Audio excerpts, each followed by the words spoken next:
नमस्कार दोस्तों, कैसे हैं आप सब लोग। मैं सचिन आप सबका अपने YouTube channel math bye Sachin sir में स्वागत एवं अभिनंदन करता हूं। उम्मीद करता हूं कि आप सब लोग बहुत ही अच्छे से होंगे और पढ़ाई भी आपकी बहुत ही सही तरीके से चल रही होगी। इसमें किसी को कोई डाउट नहीं होगा, ना आपको ना हमें। ठीक है, चलिए। तो जैसा कि हम लोग जो है मेंसुरेशन पे काम कर रहे थे और अब तक काफ़ी काम हम लोगों ने मेंसुरेशन पर कर लिया है। मेंसुरेशन के 2D चैप्टर पे हम लोग काम कर रहे हैं, जिसमें हम लोगों ने त्रिभुज यानी ट्रायंगल को पूरी तरीके से पढ़ा। एकदम कुछ भी नहीं छोड़ा गया, पूरा जड़ से ख़त्म कर दिया गया। उसके बाद हम लोगों ने वृत्त पर काम करना शुरू किया, यानी सर्किल पे, और हम लोगों ने वृत्त पर उसका बेसिक पढ़ा, उसकी थ्योरेटिकल चीज़ें जानी, हर एक पॉइंट पर काम किया। फिर उससे रिलेटेड जो क्वेश्चन थे हमने उनको किया। आज जो है फिर उसके आगे की कड़ी को हम लोग बढ़ाएंगे कि उससे आगे से के क्वेश्चन किस तरह के होंगे, किस टाइप के क्वेश्चन हमको मिलेंगे। आज हम लोग वो उन क्वेश्चनों पर काम करेंगे। तो चलिए फिर, तैयार हैं आप सब लोग। कॉपी पेन ले लीजिए, कॉपी पेन लेकर बैठ जाइए। आप सबका काम है कि सभी बच्चों को बताइए, अपने फ्रेंड सर्किल में या अपने दोस्तों को जो भी हो उन्हें बताइए कि शाम को 7 बजे math bye Sachin sir YouTube पर चैनल है, जिस पे आपको शाम को 7 बजे आना है और मैथ पढ़ना है। ये आपका काम है कि ज़्यादा से ज़्यादा बच्चों तक चीज़ें पहुंचाइए। ठीक है, चलिए। तो हम लोग जो है सर्किल के क्वेश्चन कर रहे थे, वृत्त के क्वेश्चन कर रहे थे। आज हम लोग देखते हैं जो क्वेश्चन कर चुके थे उससे आगे के क्वेश्चनों को देखेंगे कि किस टाइप के क्वेश्चन होंगे। ठीक है, चलिए तैयार हो जाइए। आइए रीड किया जाए फर्स्ट क्वेश्चन। पहला क्वेश्चन कह रहा है, अगर दो वृत्तों के क्षेत्रफलों का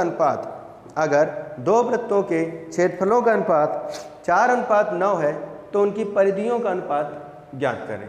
यानी उसने कहा कि क्षेत्रफलों का जो अनुपात है वो कितना है, 4:9। क्षेत्रफलों का अनुपात कितना है, 4:9।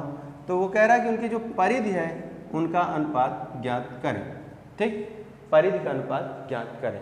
अच्छा, क्षेत्रफल बराबर होता क्या है, पाई r1 square pi r2 square बराबर 4:9। पाई से पाई कट गया। तो अब आपने यहाँ से जाना कि r1 का स्क्वायर r2 का स्क्वायर 4/9। तो इसको क्या लिख सकते हैं, r1/r2 बराबर अंडर रूट लग जाएगा 4/9।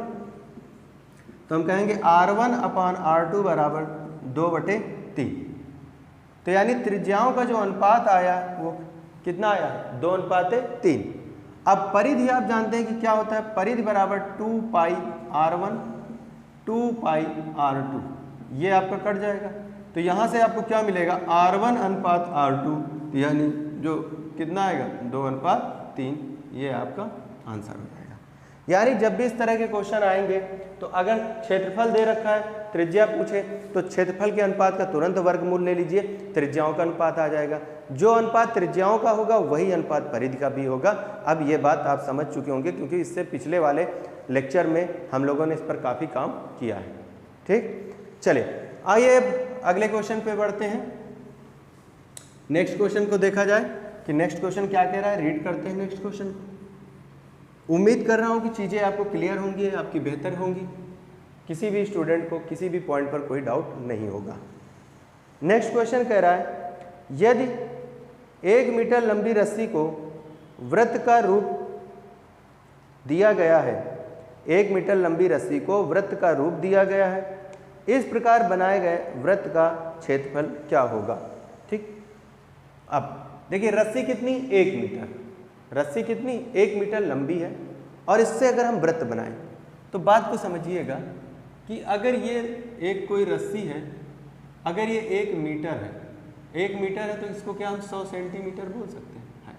इसको अगर हम गोल सर्कल दे दें, यानी इसको हम इस रूप में ला दें, ये रूपरेखा ला दें, तो अगर ये रूपरेखा लाएंगे तो ये जो वृत्त बनेगा इसकी परिधि उस रस्सी से ही तो बनेगी।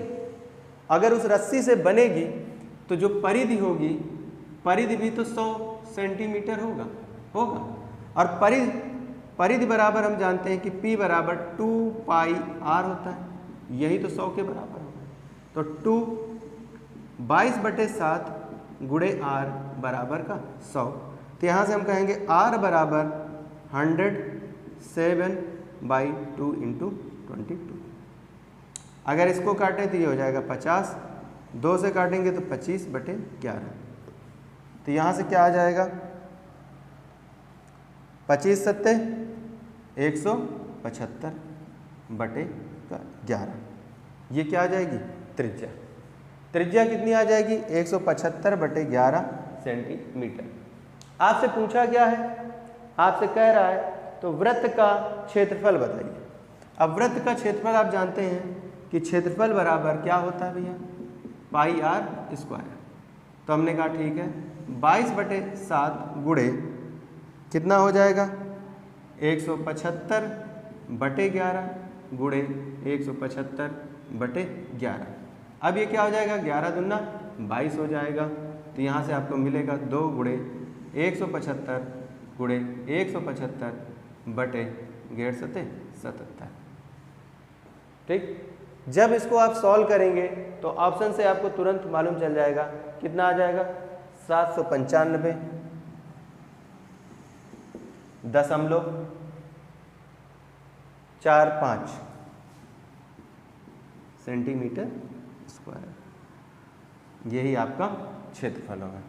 यानी जब आप इसको सॉल्व करेंगे तो 795.45 सेंटीमीटर आपका क्या बनेगा, क्षेत्रफल बनेगा। क्लियर हो गई बात। किसी भी बच्चे को कोई दिक्कत तो नहीं, यहाँ तक में होनी भी नहीं चाहिए।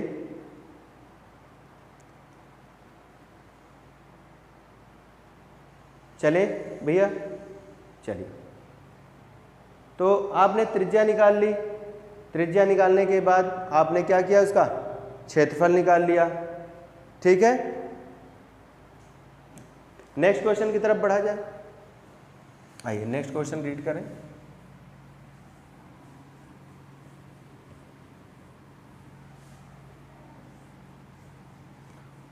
क्वेश्चनों को समझकर करिए। अगर क्वेश्चन समझकर करेंगे तो आपको टाइम नहीं लगेगा, ठीक। चल, कह रहा है किसी वृत्ताकार मार्ग की बाह्य तथा आंतरिक परिमापों का अनुपात 23:22 है, ठीक। ये 2 वृत्ताकार मार्ग हैं, ये, ठीक। इनकी एक आंतरिक त्रिज्या होगी और एक बाह्य त्रिज्या होगी। यहां पर परिमाप कह रखा है तो ये कोई बात नहीं, R1 हो जाएगा, ये R2 हो जाएगा। तो ये इसकी P1 हो जाएगा और इसकी P2 हो जाएगी त्रिज्या, परिमाप। फिर कह रहा है कि आंतरिक परिमापों का अनुपात दे रखा है 23:22, यानी इसको 23 और इसको 22, ठीक।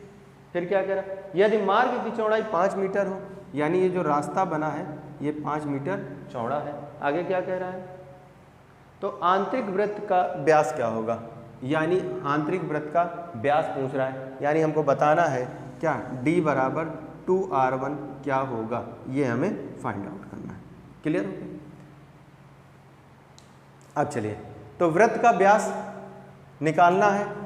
अब परिधि दे रखा है, परिधि का अनुपात, तो हम कहेंगे P1:P2 क्या हो जाएगा, 2πr1:2πr2 बराबर अनुपात क्या हो जाएगा, 23:22, यही होगा। अब देखिए ये कट जाएगा तो R1:R2 बराबर 23 कितना आ जाएगा, 22। R1:R2 बराबर 23:22। अब आपसे पूछा क्या था, आपसे पूछा है कि छोटे वृत्त की त्रिज्या व्यास बताइए। अच्छा, अब ये बताइए इस पूरे वृत्त की, ये R1 है, ये R2 है, तो अगर मैं इसकी बात करूं, केवल इसकी, तो ये क्या R2 माइनस R1 आएगा। अब यहां से चेक करिए कि क्या R2 माइनस R1 5 मीटर है। तो हमने कहा R2 माइनस R1 अगर हम करें, डिफरेंस देखें, तो ये कितना डिफरेंस हो रहा है, यहाँ पर 1 डिफरेंस कितना हो रहा है, 1। यानी इन दोनों के बीच में हमने अंतर देखा तो कितना है, 1। ये बताइए कितना दे रखा था, 23 22 ही दे रखा है किसी वृत्ता का बाह्य का, ये बाहरी 23 है, इसीलिए हम सोच रहे हैं माइनस में क्यों आ रहा है। इसको 23 करिए, इसको 22 करिए, अब ठीक हो जाएगा। इसको 22 कर दीजिए और इसको 23 कर दीजिए, ठीक। ठीक, तो ये हो जाएगा 22, अब पॉजिटिव में आ जाएगा, नहीं तो निगेटिव में आ रहा था, -1 आ रहा था ना, तो चौड़ाई तो माइनस में हो ही नहीं सकती। तो अब 1, अब देखिए 1 किसके बराबर होना चाहिए, 5 के, तो 5 ही करना 5, तो इसको 5 से गुणा कर दीजिए, तो 5 दूनी 10 और 5 दूनी 10, 1 11, यानी त्रिज्या कितनी आ गई 110, यानी R1 कितना आ गया, R1 आ गया 110 मीटर। अच्छा व्यास पूछा था, तो व्यास क्या होगा, D बराबर 2R1, तो D बराबर 2 गुणे 110, तो D बराबर 220 मीटर। D बराबर कितना हो जाएगा 220 मीटर। अब चलिए यहाँ पर उसने कहा था कि जो बाह्य वृत्त है उसका परिमाप 23 था, आंतरिक वृत्त का परिमाप 22 है, ठीक है। तो यहाँ से हमने त्रिज्याओं का अनुपात निकाला 22:23, रास्तिक चौड़ाई 5 है, अंतर हमने देखा 1, तो 5 से गुणा कर दिया, तो त्रिज्या आंतरिक आ गई 110, व्यास पूछा था तो उसको दुगना कर दिया 220, ठीक है। क्लियर है कि नहीं, क्लियर। चलें नेक्स्ट क्वेश्चन की तरफ। नेक्स्ट क्वेश्चन जो है रीड करेंगे, देखेंगे कि नेक्स्ट क्वेश्चन में क्या कह रहा है, क्या फाइंड आउट करना है। आइए, कह रहा 5 सेंटीमीटर अर्धव्यास वाले वृत्त का क्षेत्रफल उसकी परिधि का कितने प्रतिशत होगा। 5 सेंटीमीटर अर्धव्यास। अच्छा मैंने अभी आपको बताया था पिछले वीडियो में कि जो अर्धव्यास होता है उसी को क्या बोलते हैं, त्रिज्या बोलते हैं, यानी जो अर्धव्यास होता है वो क्या होता है, त्रिज्या। तो यहाँ पर हमको त्रिज्या कितना दे रखा है, R बराबर उसने कहा 5, R बराबर कितना कहा 5 सेंट। तो वृत्त का क्षेत्रफल जो है उसकी परिधि का कितने, तो ये बताइए वृत्त का क्षेत्रफल कितना होगा, पाई R², और उसका जो परिमाप होगा वो कितना होगा 2 पाई R, यही तो होगा, ठीक। अगर हम इनके बीच में रेशियो बनाएं, इसकी जरूरत है ही नहीं, हमको परसेंटेज से, हमने कहा पाई से पाई कट गया, पाई से पाई कट गया। अब ये R² और ये 2R है, R से R कट गया, तो यानी R अनुपात 2। क्लियर, ये हुआ कितना हुआ R अनुपात 2। अब उसने कहा कि कहाँ गया, क्षेत्रफल उसकी परिधि का, अब देखिए क्षेत्रफल परिधि का मतलब गुणा, हमने कहा x% है, कितना है x%, क्षेत्रफल परिधि का x% है। अब चलिए तो क्षेत्रफल में कितना आ जाएगा, क्षेत्रफल, अब देखिए इसको क्या लिखेंगे, अगर इसको बटे में भी लिखेंगे तो यहाँ से जैसे A अनुपात P लिखा आपने, यही तो था, तो इसको क्या लिखेंगे A/P बराबर R। R की वैल्यू आपने कितनी निकाली थी 5, तो 5/2, यही आएगा कि नहीं, R की वैल्यू कितनी निकाली थी 5। तो अब यहाँ से जब आप निकालेंगे तो x% बराबर A/P, तो x बराबर A/P, और ये प्रतिशत हटाएंगे तो बटे में 100 लाएंगे, तो यहाँ से क्या लिखेंगे x बराबर A/P गुणे का 100, यही तो होगा। अब देखिए A का मान कितना निकाला आपने 5, त्रिज्या कितनी थी 5, तो आप बोलेंगे x बराबर 5/2 गुणे का 100, 2 से काटेंगे 50, 5 25, 250%। चीज़ क्लियर हुई। तो यानी सबसे पहले हमने त्रिज्या देखा, त्रिज्या कितनी आई 5, वहाँ से हमने फिर क्षेत्रफल और परिधि के बीच में अनुपात देखा, तो R अनुपात 2 आया, R की वैल्यू 5 है यानी 5:2 आया। अब हमने फिर उसने कहा कि क्षेत्रफल परिधि का, हमने कहा x% है, तो x बराबर क्या आ गया A/P गुणे 100, A का मान 5, P का मान 2 था, हमने रखा यानी 250%, 250%। क्लियर है ये बात, ठीक। चलते हैं अगले क्वेश्चन की तरफ बढ़ते हैं। नेक्स्ट क्वेश्चन क्या कह रहा है देखते हैं।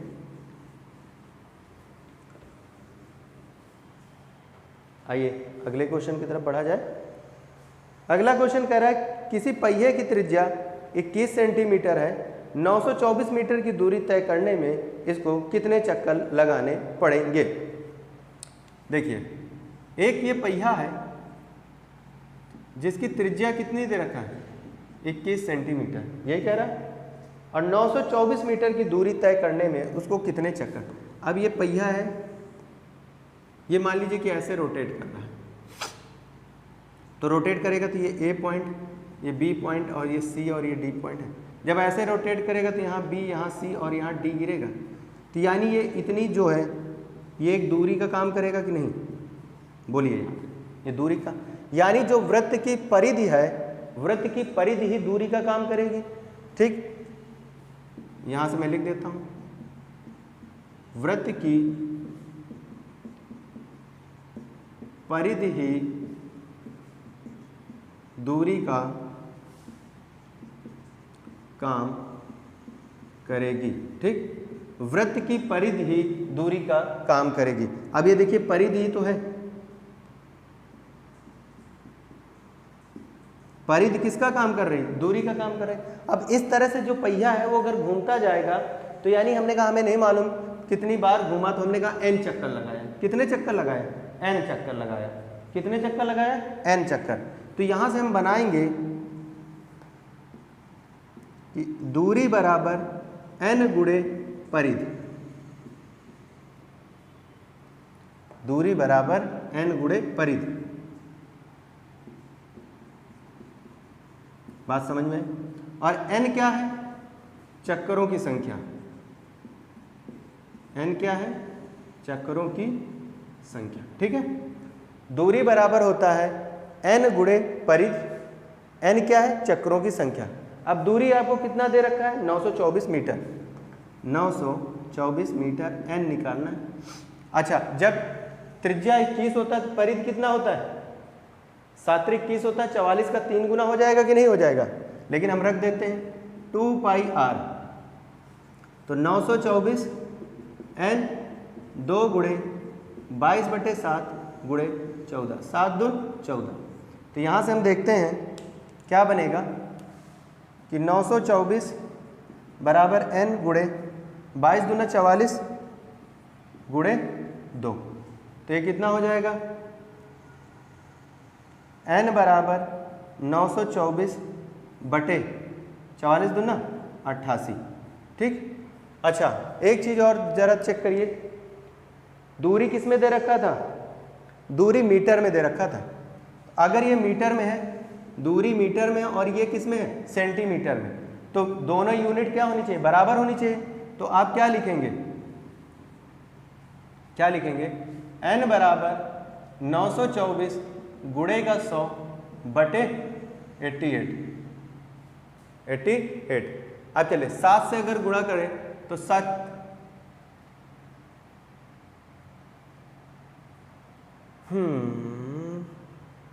7 त्रिक 21, 3 44, 3 होना चाहिए। ये 14 नहीं है, यहाँ 21 होना चाहिए, इसीलिए तो 21 सेंटीमीटर है ये, इसीलिए तो कट नहीं रहा। 7 त्रिक 21, ये 3 होगा। ठीक है, तो यहाँ पर 3 रखिए, ये 44 3, नहीं तो कटेगा ही नहीं। अब 3 चौक 12, 3 चौक 12 1 13, अब कट जाएगा। देखिए मिस्टेक पता चल जाती कि कहीं हो रखी ये। अब 13 7 91, 7 दून 14 यानी 7। तो n बराबर चक्करों की संख्या कितनी आई, 7, यानी n कितना आ गया, 700। क्लियर हुआ, n कितना आया, 700, यानी चक्करों की संख्या कितनी है, 700। चक्करों की संख्या कितनी है, 700। ये बात क्लियर हुई। जो मैंने वहाँ लिखा आप बोल सकते हैं यहीं पर कि n बराबर 924 नीचे दिख रहा है, ठीक, बटे 132। ये कितना बार आएगा, 7 बार, तो कितना आएगा आंसर, 700। यानी वो 700 चक्कर लगाएगा। कितने चक्कर लगाएगा, 700 चक्कर लगाएगा। तो मैंने कहा परिधि ही दूरी का काम करती है, तो दूरी बराबर क्या होता है, चक्करों की संख्या गुणे परिधि। हमने ये, अब देखिए ये सॉल्व करने में इसीलिए, अगर अब मुझे डायरेक्ट करना होता तो ये 7 त्रिक 21 है, कितना है, 7 त्रिक 21, और जब 21 होता है तो 44 का 3 गुना होता है। तो मैंने कहा चक्कर जो होंगे वो n बराबर, अब देखिए डायरेक्ट कैसे तुरंत हो जाएगा, n बराबर चक्रों की संख्या कितनी थी, 924 मीटर में था, हमने कहा गुणे 100।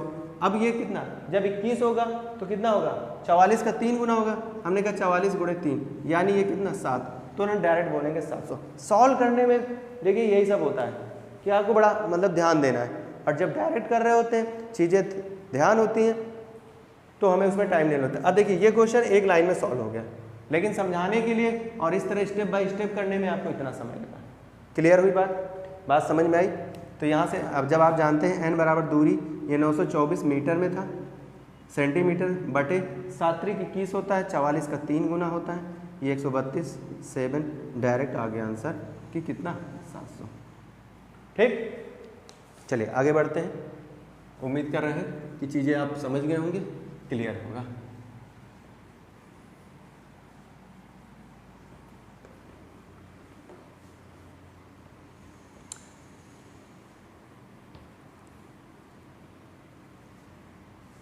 चलिए अगला क्वेश्चन रीड करें। नेक्स्ट क्वेश्चन, एक खिलौने के पहिए का व्यास 14 सेंटीमीटर है, तदनुसार वो 15 चक्रों में कितनी दूरी तय करेगा। एक खिलौना है, उसका जो पहिया है, खिलौने का जो पहिया है, इसका व्यास कितना कह रहा है, व्यास 14 सेंटीमीटर, यानी ये व्यास है। अगर ये 14 है तो त्रिज्या कितनी हो जाएगी, 7 हो जाएगी। और चक्कर कितने कह रहा है, 15 चक्कर कह रहा है दूरी। तो अभी मैंने पढ़ाया आपको कि दूरी बराबर चक्रों की संख्या गुणे परिधि। अब चलिए n कितने हैं, 15। अच्छा देखिए, जब त्रिज्या 7 होती है तो परिधि कितना होती है, 44। जब त्रिज्या 7 होती है तो परिधि कितना होता है, 44। तो 15 चौको 60, 15 चौको 60, 600, 15 चौको 60, हाँ 600। तो दूरी जो आ गई कितना आ गई, 600। अच्छा ये किस में दे रखा है, सेंटीमीटर की मीटर में, कहाँ गया, सेंटीमीटर में दे रखा है। तो 660 सेंटीमीटर दूरी किस में होगी, 660 सेंटीमीटर। ठीक है, तो अब इसके लिए सॉल्व भी नहीं करना है। मैंने कहा कि अच्छा 14 है, 7 है तो 44 हो जाएगा, 15 गुणे 44 660 सेंटीमीटर। क्लियर हो गई बात तुरंत। अब बार बार जो हम लोग 2πr रख के अगर सॉल्व करते रहेंगे तो जो मैंने वो पढ़ाया उसका यूज कब करेंगे।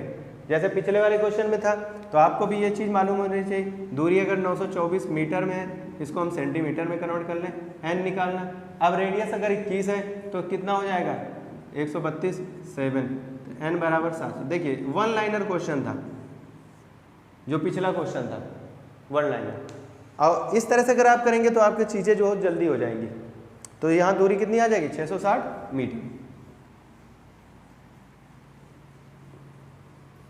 इसी के लिए मैं आपका कैलकुलेशन बचाने के लिए चीज़ें, इसीलिए मैंने वो स्टार्टिंग में पढ़ाया था कि रेडियस 7 हो, रेडियस 14 हो, 21 हो, आगे उसी के मल्टीपल पे रहेंगी। ठीक, चलिए अगला क्वेश्चन देखते हैं। यदि किसी वृत्त की परिधि और क्षेत्रफल बराबर है तो उसका अर्धव्यास क्या होगा। किसी वृत्त की परिधि यानी आपसे कह रहा है कि वृत्त की परिधि और वृत्त का क्षेत्रफल आपस में बराबर हो। तो परिधि क्या होता है भैया, 2πr और क्षेत्रफल πr²। ये कट गया, एक r से r कट गया। पूछ क्या रहा है आपसे, तो उसका अर्धव्यास ज्ञात करें। अर्धव्यास तो r बराबर कितना आ गया, 2। अब भैया अर्धव्यास मैंने पढ़ा रखा है क्या होता है, त्रिज्या ही होती है। आपसे वो त्रिज्या पूछ रहा है तो आपका आंसर कितना आ जाएगा, 2 आ जाएगा। आपका आंसर कितना आ जाएगा, 2 आ जाएगा। यानी अर्धव्यास कितना हो जाएगा, 2। यूनिट में क्या दे रखा है, कुछ भी नहीं दे रखा है, तो आप आंसर 2 मीटर है, 1 सेंटीमीटर है, वो डिपेंड करेगा किस पे दे रखा है। बहरहाल वो कुछ ही यूनिट पे नहीं देगा, 2 ही देगा। ठीक है, क्लियर है यहाँ तक, किसी कोई समस्या तो नहीं, बताइए। तो चीज़ें जो है आपको आसान वे में करना है। आपको ध्यान रखना है कि जब त्रिज्या 7 होती है तो क्षेत्रफल 154 होता है, परिमाप 44 होता है। जब त्रिज्या 14 होगी तो क्षेत्रफल 4 गुना बढ़ जाएगा, यानी 154 गुणे 4 हो जाएगा, तो कितना हो जाएगा, 616। परिमाप 2 गुना बढ़ेगा तो 44 का 2 गुना 88। जब त्रिज्या कितनी होगी, 21, तो 7 21 होगा, तो क्षेत्रफल जो है 9 गुना बढ़ेगा, 154 गुणे 9 करेंगे। परिमाप कितना बढ़ेगा, वो 3 गुना ही बढ़ेगा। क्यों 3 गुना बढ़ेगा? क्योंकि परिमाप जब हम लिखते हैं 2 पाई r होता है, r क्या होता है? सिंगल यूनिट होता है, इसीलिए जितना त्रिज्या जितने गुना बढ़ेगी उतने ही गुना परिमाप बढ़ेगा। लेकिन जब क्षेत्रफल में होता है तो r स्क्वायर होता है, पावर 2 हो जाती है, इसलिए त्रिज्या जितना गुना बढ़ेगा उस गुना का पावर भी उतना हो जाएगा। यहाँ तक समझ में आई बात?